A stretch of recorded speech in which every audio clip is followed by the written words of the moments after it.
productivity for like 2 years. Task lists, brainstorming, problem solving, everything business wise, right? And it was very useful. It did what I asked. And then one day I was just sitting there and I vented. I was frustrated about things that was happening in my business, in my personal life. And instead of asking AI for a solution, I just told her how I felt.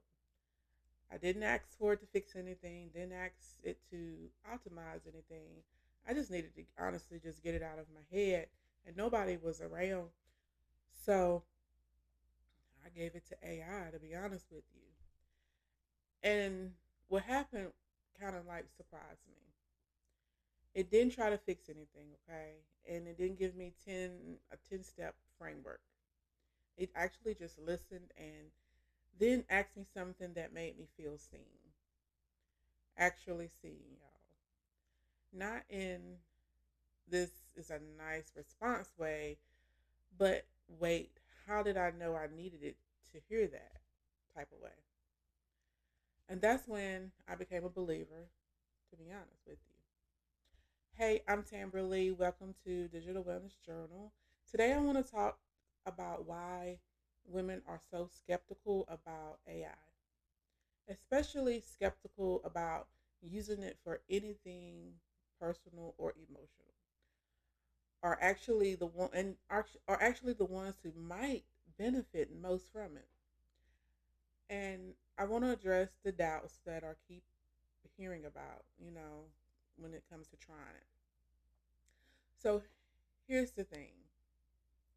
Here's the thing about being skeptical of AI for your personal life. Most of the time, that skepticism isn't really about technology. It's about something a little bit more deeper, right?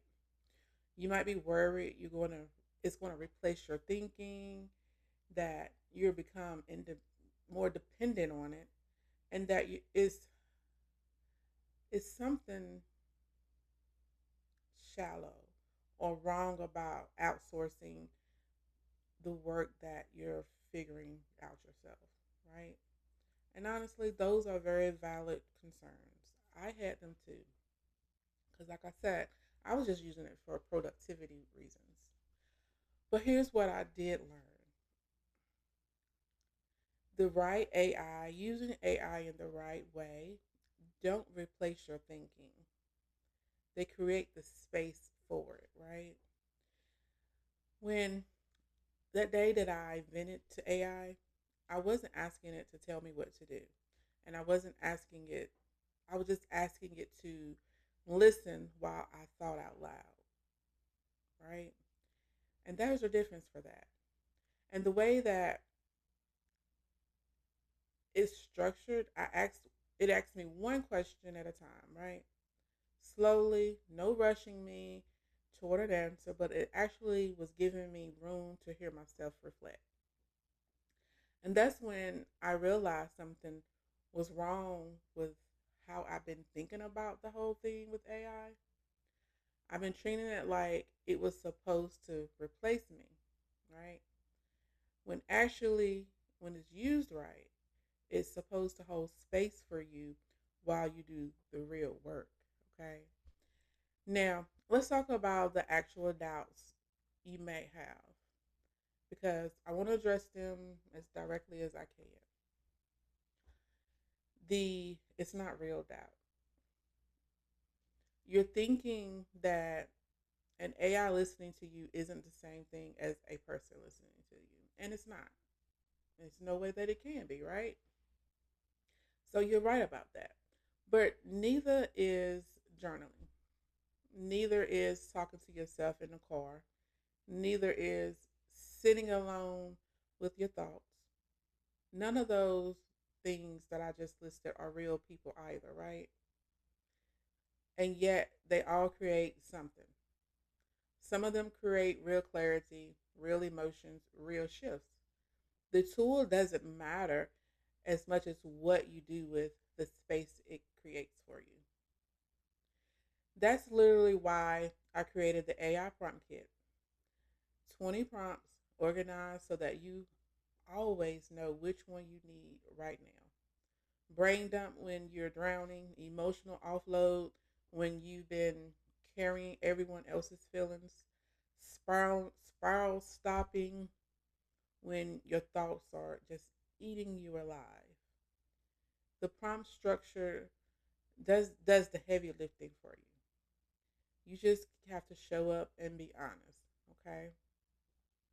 And then there's the what if I can't trust it doubt, and that's very valid. Now, this one is about safety, and it matters, of course. And the answer is this: you're absolutely right to think about this. You shouldn't trust an AI with things that need real human expertise.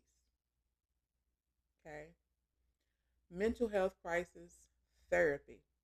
Seek therapy. Medical emergencies, go see a doctor. Big life decisions that need counsel, talk to the people who know you. But for the stuff you're carrying alone, for the mental load you haven't externalized because you don't have anyone to tell, that's where AI becomes a tool. Not a replacement for care, but a tool. And that there is like using the brain dump prompt that comes in, right? To get it all out of your head. Now, you're not asking AI to solve anything. You're literally just getting it out of your head because your brain wasn't designed to hold all of it at one time. Your brain is a processor. And so once it's out, you can actually think a little bit more clear and you can decide and you can own what's next, right? And then there's the this is impersonal doubt. And it is. And that's kind of the point. Sometimes you don't want personal. Sometimes you want to vent to something that won't judge you, won't worry about you, won't try to help you by telling you what you think you should do, right? And sometimes you just need to be heard without any of the relational baggage, right? And that's okay. And that's actually really okay, to be honest with you. And that's why that the emotional offload prompt exists. It's not supposed to replace talking to a friend or a therapist. It's supposed to give you space and a place to process your feelings on your own time, in your own way, without managing anyone else's reactions to what you're carrying. And so what made me a believer? It wasn't that AI became more human. It's that I stopped expecting it to be more human. The moment I used it for what it actually is instead of what I thought it should be, everything shifted. I stopped being skeptical and I started being practical. And practical is so much more useful. So here's what I started using it for: getting the mental load out of my head when I don't have time to journal or I don't have the journal on hand with me.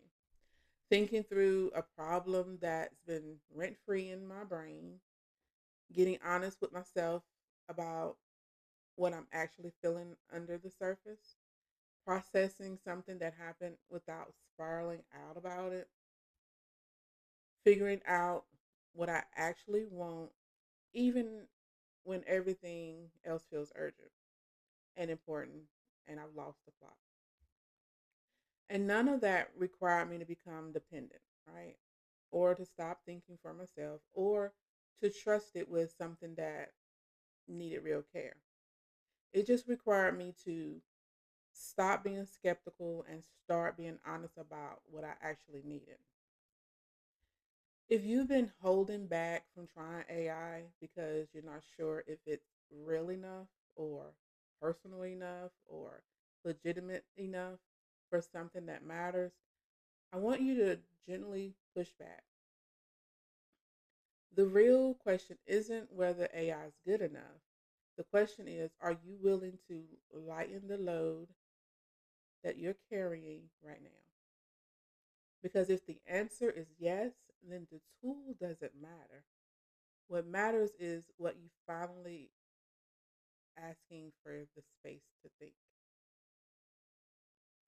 So, if you want a community of women on the exact same journey, lightening the load and slowly coming back to themselves, come join us in the Prompt of Life. It's free and it's real, and it's full of women who get it without having to explain yourself.